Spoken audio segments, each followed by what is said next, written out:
আমরা অনেকে আছি ছোট কেকগুলো ডেকোরেশন করতে গেলে সেটি টার্ন টেবিল থেকে লড়ে যায় বা কোনোভাবে ডেকোরেশন করতে পারি না বা অনেক বেশি প্রবলেম ফেস করি। তো সেক্ষেত্রে আমাদের করণীয় কি, আজকে ভিডিওতে এটি আপনাদেরকে আমি জানাবো।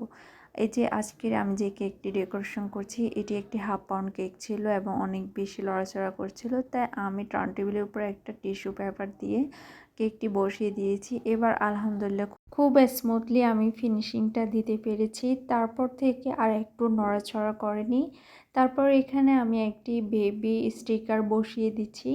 আর আপনারা মনে রাখবেন, যখন ক্রিমের কোনো ডিজাইন থাকবে না বা খুবই হালকা পাতলা কিছু ডিজাইন থাকবে, সেক্ষেত্রে কেকটি বাড়িয়ে দেওয়ার চেষ্টা করবেন, এতে করে ওজনের পরিমাপটা ঠিক থাকবে। আজকের এই কেকটিতে যদি আমি ক্রিমের ডিজাইন করতাম, তখন সেক্ষেত্রে কিন্তু ওজন অনেক বেশি বেড়ে যেত।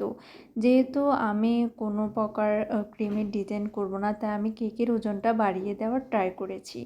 এখানে আমি একে একে আপুর বলা সবগুলো টপার আমি দিয়ে দিয়েছি। আপু জাস্ট বলেছিলেন একটা ডল দিতে, বাট এতে করে কেকটা অনেক বেশি খালি দেখাবে, তো আমি বাকিগুলো নিচ থেকে দিয়ে দিয়েছি এবং আপুর অনেক বেশি পছন্দ হয়েছে। আর এখন আমি আপনাদেরকে কেকের ওজনটা মেপে দেখাবো যে কতটুকু হয়েছে। এখানে আমি বোর্ডের ওজন সহ আপনাদেরকে বলছি। কেকটি মাপার পরে আলহামদুলিল্লাহ কেকটি পারফেক্ট ছিল। এখানে বোঝা যাচ্ছে না, আমি কাছ থেকে দেখাচ্ছি আপনাদেরকে।